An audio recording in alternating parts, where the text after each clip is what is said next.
Tamaa ya mwili ina tabia ya kuyapofusha macho ya kiroho kwa Mkristo aliyeokoka.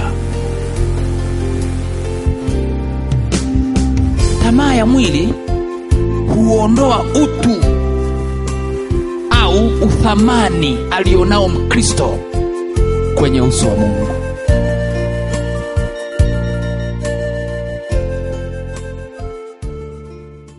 Asante Roho Mtakatifu kwa sababu upo katikati yetu kutufundisha, kutuelimisha na kutuweka huru. Naomba kupitia neno lako kila aliyekanyaga mahali hapa leo akapate mpenyo kulingana na tabu zilizoko juu yake.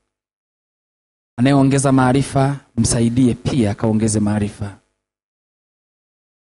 Anahitaji uponyaji msaidie pia kupitia neno hili akapate uponyaji. Katika jina lako takatifu tunaomba tukiamini. Amen. Leo nafundisha nahitaji kutamkiwa neno tu, sehemu ya pili ambayo itakuwa na kipengele cha tamaa ya mwili. Mnakumbuka?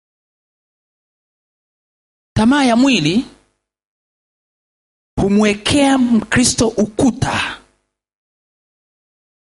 wa kutokusikilizwa wakati wa kupeleka hoja zake kwenye uso wa Mungu. Tamaa ya mwili huondoa utu au uthamani alionao Mkristo kwenye uso wa Mungu. Tamaa ya mwili hudhihaki utu alionao muamini kwa jamii iliyomzunguka. Tamaa ya mwili ni hali inayomvaa muamini akiwa na akili zake timamu, anakuwa hajapagawa pepo, anakuwa na akili. Ungeweza mambo umeyasikia hayo, usije ukasema shetani amenipitia, kwa sababu dhambi ya uzinzi unaifanya juu ya mwili wako mwenyewe. Uzinzi sio dhambi ya kiroho, uzinzi ni dhambi ya kimwili. Ndio maana unaweza kuingia ndani na mtu unayezini naye mkafunga mlango na mkapiga pazia zote ili mtu asiwaone, lakini Mungu jicho liko pale linafanyaje? Bwana Yesu asifiwe sana. Tamaa ya mwili ni asili inayofungamana na maisha ya Mkristo aliyedhoofika kiimani katika roho. Tamaa ya mwili ni mbaya. Tamaa ya mwili inaondoa heshima alionayo mtu katika jamii iliyomzunguka. Tamaa ya mwili inaondoa heshima alionayo mtu kwenye uso wa Mungu. Jina la Bwana lisifiwe. Yesu nisaidie niishinde tamaa ya mwili. Tamka, sema Yesu Kristo nisaidie niishinde tamaa ya mwili, ili utumishi wangu usilaumiwe. Tamka, sema Yesu Kristo nisaidie niishinde tamaa ya mwili, ili utumishi wangu usilaumiwe. Jamani, nasema utumishi kwa sababu wewe ni mtumishi kwa wale unaowashuhudia manyumbani, mitaani, kazini, maofisini. Ni sawa? Mkristo anaposema nimeokoka, jamii iliyomzunguka huwa inamulika kutafuta sababu ya kumkosoa. Sumeokoka? Sumeokoka? Mbona umeongea uongo? Sumeokoka? Mbona unatukana? Wewe unaendaga kanisani? Mbona unatembea na mume wa mtu? Mbona unafanya hivi? Mbona unatembea na mke wa mtu? Vitu kama hivyo. Bwana asifiwe sana. Tukumbuke sisi ni ushuhuda kwa jamii iliyo tuzunguka nje, kwa sababu tabia ya mtu anajua yeye mwenyewe alionayo. Haleluya. Hizo pointi mmezisikia vizuri? Tamaa ya mwili ikimvaa Mkristo muamini,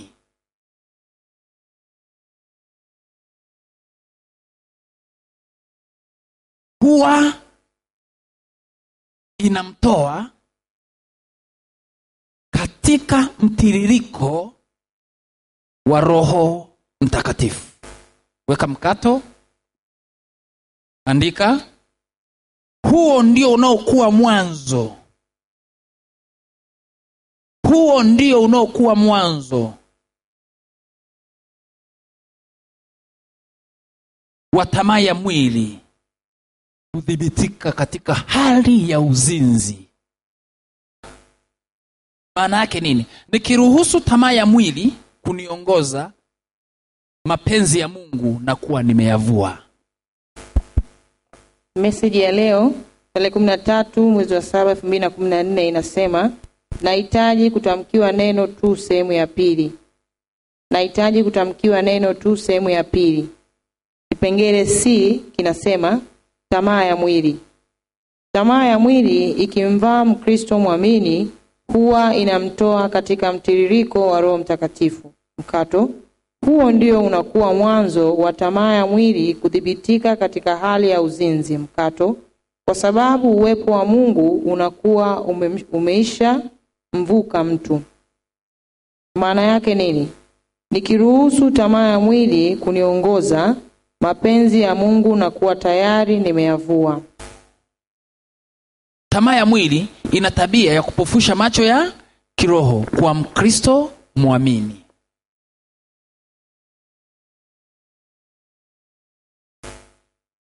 Tamaa ya mwili ina tabia ya kupofusha macho ya Mkristo muamini.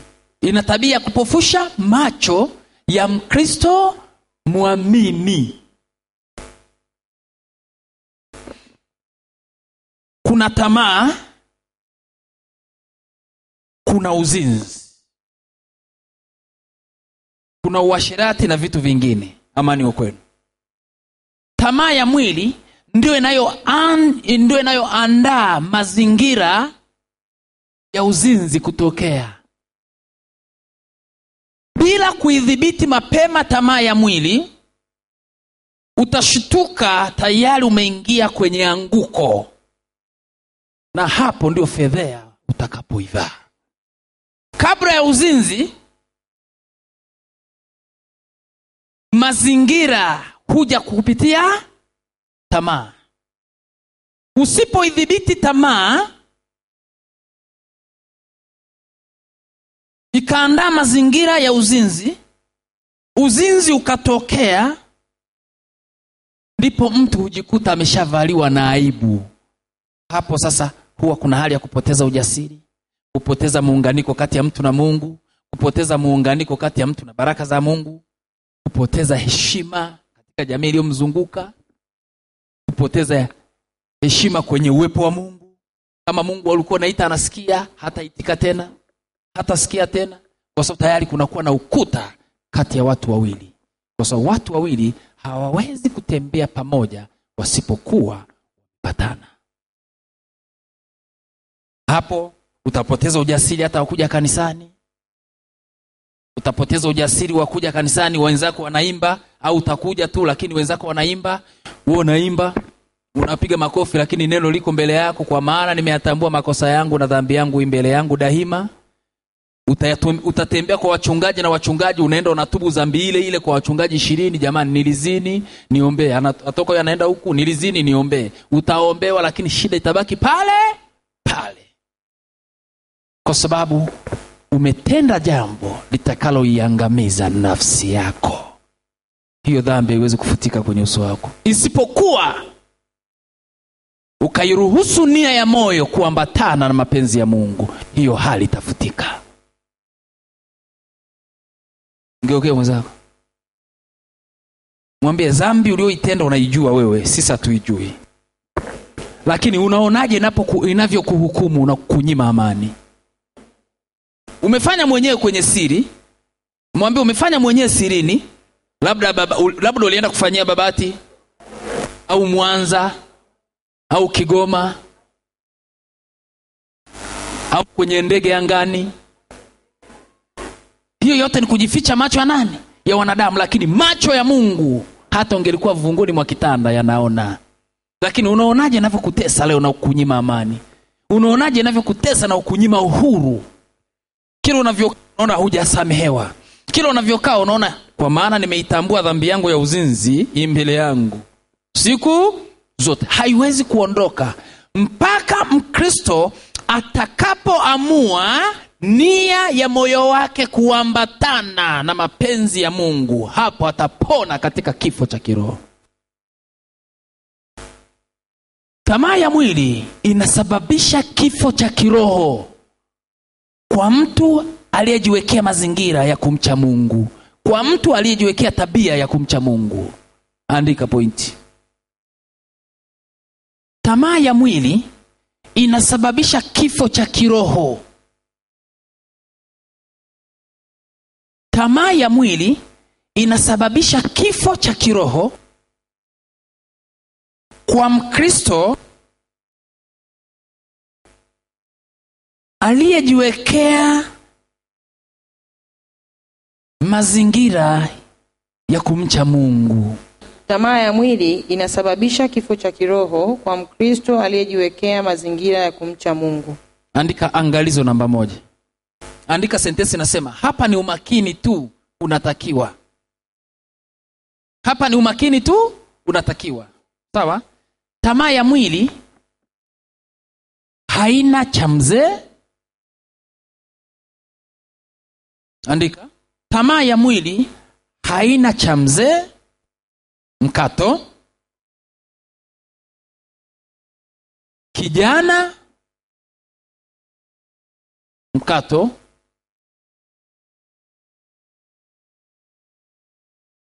wala mtoto.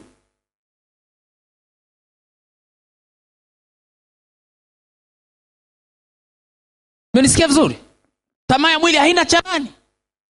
Ndio maana kaambia hapa ni umakini tu unatakiwa. Umakini.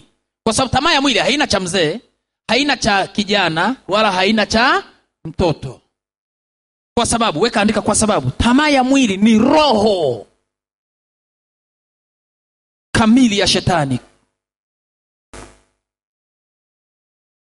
Tamaa ya mwili huondoa heshima alionayo mtu, kwanza kwenye uso wa Mungu, vile vile kwenye jamii iliyomzunguka. Uzinzi ni jambo la kijinga. Andika. Tamaa ya mwili huondoa heshima alionayo mtu, kwanza kwenye uso wa Mungu, vile vile kwenye jamii iliyomzunguka, kwa sababu tamaa ya mwili kwenye mabano uzinzi ni jambo la kijinga. Weka mkata, andika. Hata Biblia imedhibitisha kauli hii. Mithali sura 6 mstari wa 32. Mtu azinie na mwanamke hana akili kabisa, afanya jambo takalomwangamiza nafsi yake. Amani wa kwenu. Mgeukie jirani yako mwambie, waweza kuwa kanisani unakaa unalisikiliza neno la Mungu, lakini wewe ni mzinzi. Wewe ni mfuasi 100% wa shetani. Wala huwezi kupata baraka yoyote katika uwepo wa Mungu. Biblia ndio inasema, sio mimi. Atufarijiani jamani. Tunajengana. Kila mmoja afahamu namna atakavyosimama. Kabla sijapewa namna kushinda tamaa ya mwili, kwanza tujengane.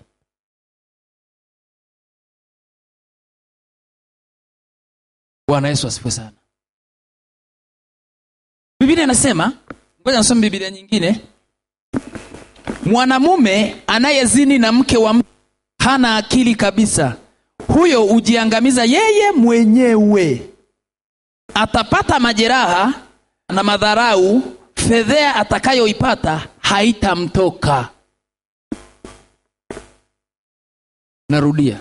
Mungu anasema, mwanamume anayezini na mke wa mtu au mwanamke anayezini na mme wa mtu hana akili kabisa.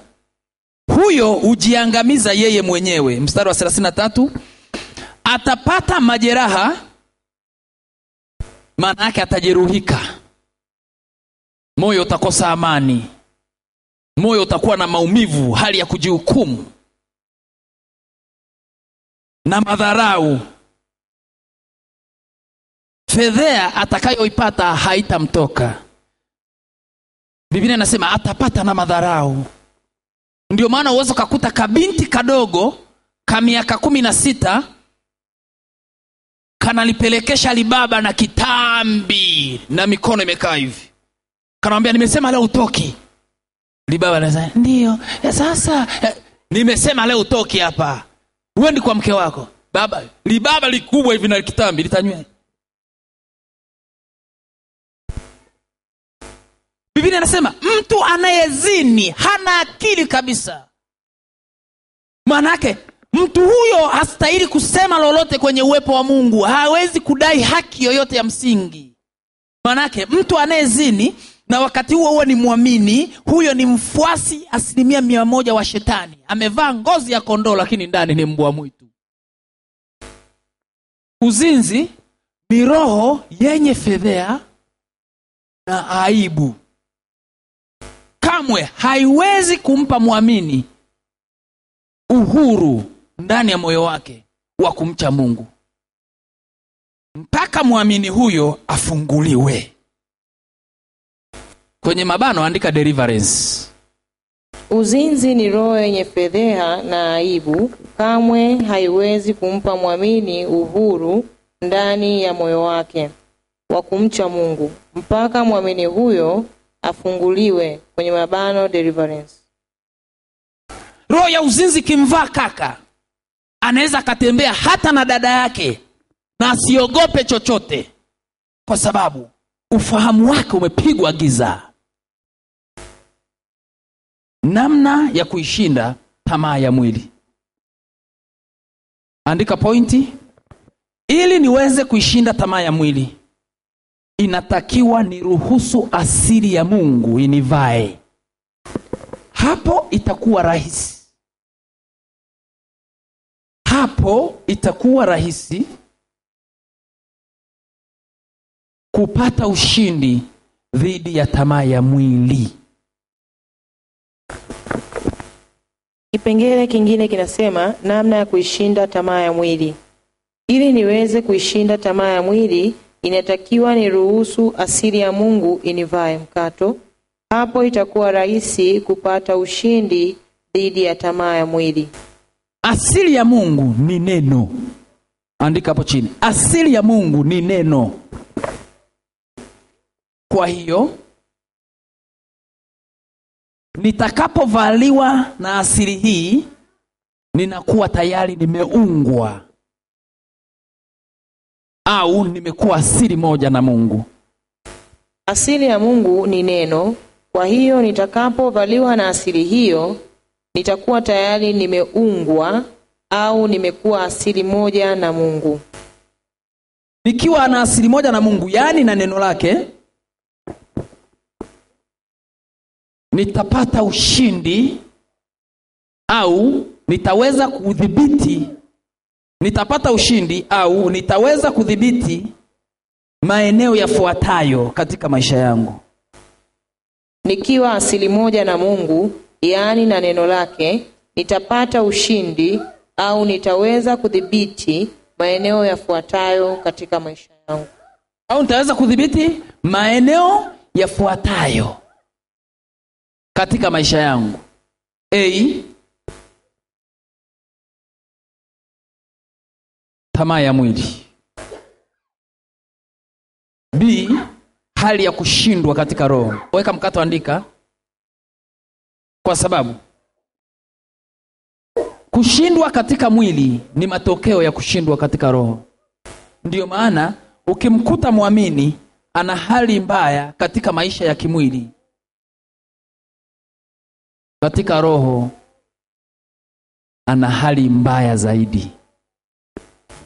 Nikiwa asili moja na Mungu, yani na neno lake, nitapata ushindi au nitaweza kudhibiti maeneo yafuatayo katika maisha yangu. A, tamaa ya mwili. B, hali ya kushindwa katika roho. Mkato. Kwa sababu kushindwa katika mwili ni matokeo ya kushindwa katika roho mkato.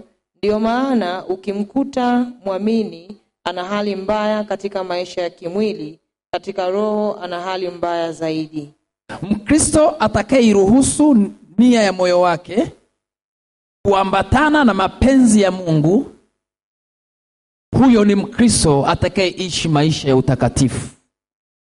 Na ndiyo inayotakiwa kwa kila muamini. Na ndiyo inayotakiwa kwa kila muamini. Mkristo atakayeruhusu nia ya moyo wake kuambatana na mapenzi ya Mungu, kwenye mabano neno la Mungu, huyo atakuwa ni Mkristo anayeishi maisha matakatifu, na ndiyo inatakiwa kwa kila muamini. Fungua kitabu cha Yohana sura ya 6. Nataka tuangalie swali aliloulizwa Yesu Kristo. Yohana sura ya 6 mstari wa 28 ni swali aliloulizwa Yesu Kristo. Aliulizwa swali ambalo swali hilo leo linatuhusu mimi na wewe, kwamba tufanyeje ili tuweze kuzitenda kazi za Mungu.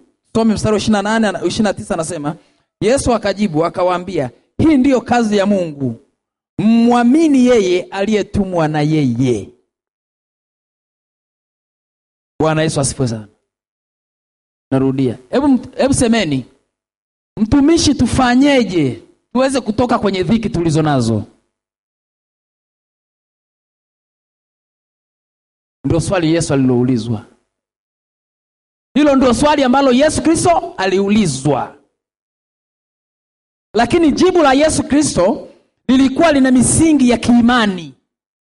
Lilikuwa linaelekeza katika kweli. Akawaambia 29, Yesu akajibu akawaambia, hii ndiyo kazi ya Mungu. Kazi gani? Muamini yeye aliyetumwa na yeye. Hapo alikuwa anawapa kwamba ushindi, mwisho wa matatizo, mwisho wa magonjwa, mwisho wa kila kitu ni imani. Ni kuishi katika neno. Mkristo atakayeamua kuishi katika misingi ya neno la Mungu ndiye atakayeweza kushinda tamaa ya mwili. Andika. Mkristo atakayeishi katika misingi ya neno la Mungu ndiye atakayeweza kushinda tamaa ya mwili. Huyo ndiye atakayeweza kushinda tamaa. Mkristo atakayeamua kuishi katika misingi ya neno ndiye atakayeweza kushinda tamaa ya mwili.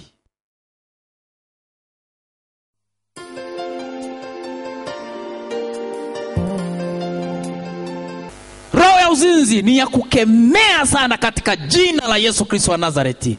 Ni roho mbaya sana. Simama tukemee roho kwanza. Simama tukemee roho. Itazalilisha familia. Itatuzalilisha kama kanisa. Itazalilisha ndugu zetu. Roho ya uzinzi ni mbaya sana katika jina la Yesu Kristo wa Nazareti. Moyo wangu tamaa. Achia moyo wangu tamaa. Katika jina la Yesu Kristo. Katika jina la Yesu Kristo. Kemea. Katika jina la Yesu Kristo. Katika jina la Yesu Kristo. Achia moyo wangu tamaa. Achia moyo wangu tamaa. Achia moyo wangu. Na kuapisha kwa jina la Yesu Kristo. Na kuapisha kwa jina la Yesu Kristo. Tamaa ya mwili. Tamaa ya mali. Kiburi cha uzima. Achia moyo wangu muabudu Mungu. Achia moyo wangu muabudu Mungu. Achia moyo wangu muabudu Mungu. Achia moyo wangu mkiri Yesu Kristo. Achia moyo wangu yatende mapenzi ya Mungu. Katika jina la Yesu Kristo. Katika jina la Yesu Kristo. Tamaa ya mwili, aibu unayoileta kwangu ikurudie mwenyewe. Tamaa ya mwili, aibu unayoileta kwangu ikurudie mwenyewe. Katika jina la Yesu Kristo. Katika jina la Yesu Kristo. Katika jina la Yesu Kristo. Katika jina la Yesu Kristo. Kemea katika jina la Yesu Kristo. Katika jina la Yesu Kristo. Kata na kata muunganiko. Na kata muunganiko. Na kata muunganiko kwa watoto wangu. Na kata muunganiko kwa vijana wangu. Na kata toka nje. Toka nje. Toka nje. Toka nje. Toka nje roho chafu za shetani. Toka nje roho za magonjwa. Toka nje roho za viburi. Toka nje roho za tamaa. Katika jina la Yesu Kristo. Katika jina la Yesu Kristo. Katika jina la Yesu Kristo. Unayetesa mabinti waishie kwenye uzinzi. Unayetesa familia. Ninakulaani kama ishivyo Mungu. Roho za viburi ninakulaani kama ishivyo Mungu. Roho za kujihukumu ninakulaani kama ishivyo Mungu. Katika jina la Yesu. Katika jina la Yesu. Toka nje. Toka nje. Roho za machungu. Roho za machungu. Hali ya kutokusamehe. Wote na waunganisha na nguvu ya Mungu. Wote na waunganisha na uwepo wa Mungu.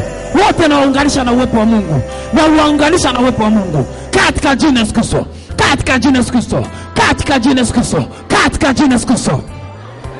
Hali ya kuzini katika roho. Hali ya kuzini katika roho. Hali ya kuzini katika roho. Mume wa kipepo. Mume wa kipepo unanisikia? Popote ulipo na kuondoa. Popote ulipo na kufukuza. Mume wa kipepo. Mume wa kipepo unanisikia? Unaisikia sauti ya Bwana. Unaisikia sauti ya Roho. Toka nje mume wa kipepo. Toka nje mume wa kipepo. Mke wa kipepo. Mke wa kipepo. Toka nje mume wa kipepo. Toka nje mume wa kipepo. Toka nje, toka nje, toka nje. Toka nje katika jina la Yesu. Mume wa kipepo. Mume wa kipepo. Mke wa kipepo. Haya haraka. Mara ya kwanza toka nje. Mara ya pili toka nje. Moto, moto, moto wa Roho Mtakatifu. Moto, moto wa nguvu ya Mungu. Moto, moto, moto, moto. Toka nje. Na kuchoma shetani leo. Na kuchoma shetani leo. Na kuangamiza shetani leo. Na kuangamiza. Achia maisha yetu. Achia maisha yetu. Achia maisha yetu. Hey! Na kuharibu. Kemea, kemea, kemea, kemea. Leo ni siku ya kufunguliwa. Leo ni siku ya kufunguliwa. Leo ni siku ya kufunguliwa. Omba katika jina la Yesu wa Nazareti.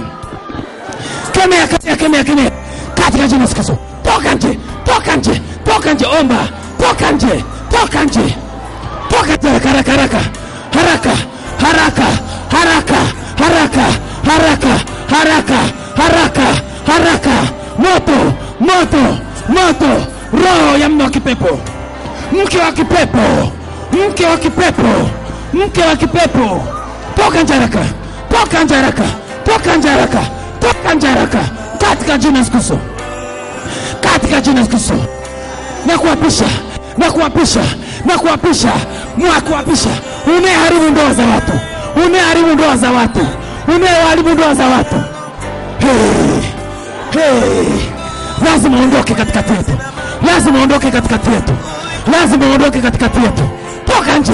Toka nje. Toka nje. Laza uko, laza madhabahuni. Toka nje. Toka nje. Roho za viburi. Roho za viburi. Roho za viburi. Roho za viburi. Roho za viburi. Katika jina la Yesu. Katika jina la Yesu. Katika jina la Yesu. Lipuka nje. Roho za viburi. Weka mkono mahali popote unakoona kwamba hapa ni shida yangu ni hii. Weka mkono. Ni msimu Mungu. Baba, katika jina la Yesu Kristo. Yesu Kristo unanisikia na siku zote unisikia niitapo. Hata leo unanisikia. Hata leo unanisikia. Na kila mmoja aliyoko mahali hapa ni shahidi. Kwa mara ya kwanza naiita nguvu ya Mungu. Mara ya kwanza nairuhusu nguvu ya Mungu kupitisha mpenyo wa uzima. Mpenyo wa uzima. Mpenyo wa uzima. Mpenyo wa uzima. Wanaumwa matumbo leo nayafungua. Wanaumwa matumbo nayafungua. Napitisha nguvu ya Mungu kwenye damu zenye HIV. Napitisha nguvu ya Mungu kwenye kansa kwenye miili yao. Napitisha nguvu ya Mungu kwenye kansa kwenye miili yao. Napitisha nguvu ya Mungu kwa wale wasiopata kibali cha kuolewa. Napitisha nguvu ya Mungu kwa wanaoteseka na figo. Napitisha nguvu ya Mungu kwa wanaoteseka na mashingo. Katika jina la Yesu. Katika jina la Yesu. Katika jina la Yesu. Haya, naita moto. Moto kwenye ile eneo lenye matatizo.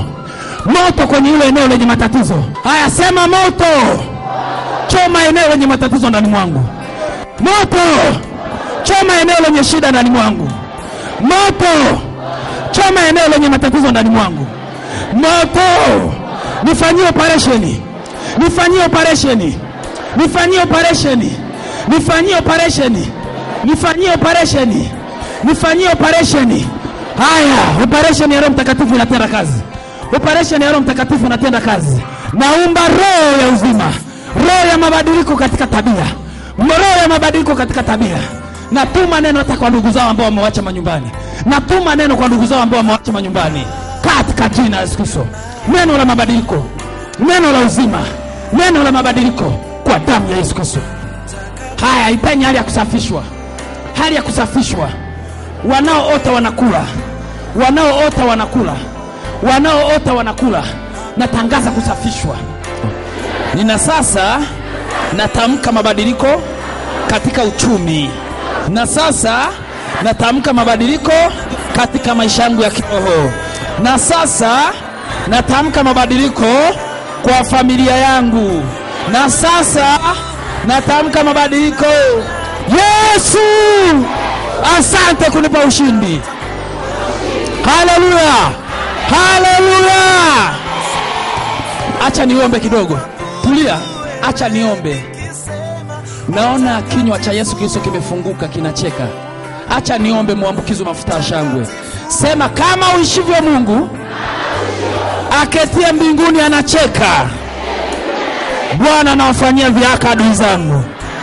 Leo na mimi namfanyia viaka shetani kwa sababu nimeshagundua kila kitu. Leo namfanyia viaka shetani kwa sababu nimeshagundua kila kitu. Aketia mbinguni anacheka. Ninakiri mafuta ya shangwe. Mafuta ya shangwe. Mafuta ya shangwe. Mara ya kwanza, mara ya pili. Roho Mtakatifu, mafuta ya shangwe na yatamani, ili msiba uliokuwa umeletwa na shetani kwangu upeperuke. Tulia dakika 5-6. Tulia kimya.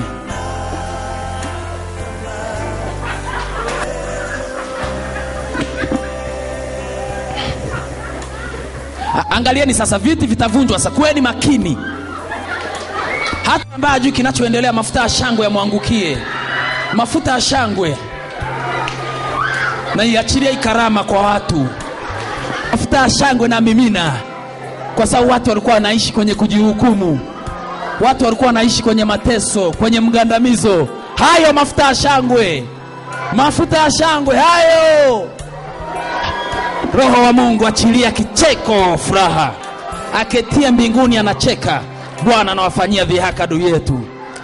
Leo mafuta ya shangwe, kanisa likabubujike. Hakuna kilio tena, hakuna kushindwa. Mafuta ya shangwe, mafuta ya shangwe, mafuta ya shangwe. Karama za Roho Mtakatifu mwagika katika watu. Furika juu yao, furika, furika, furika, furika. Kila aliyeshikwa na mafuta ya shangwe, atakayemgusa naye amwambukize. Atakayemgusa naye amwambukize. Akimgusa mwenzake amwambukize. Akimgusa mwenzake amwambukize. Akimgusa mwenzake amwambukize.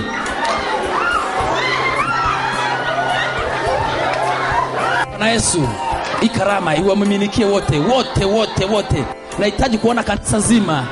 Kanisa zima, nahitaji kuona kanisa zima. Roho Mtakatifu, mafuta ya shangwe, mafuta ya shangwe. Mafuta ya shangwe.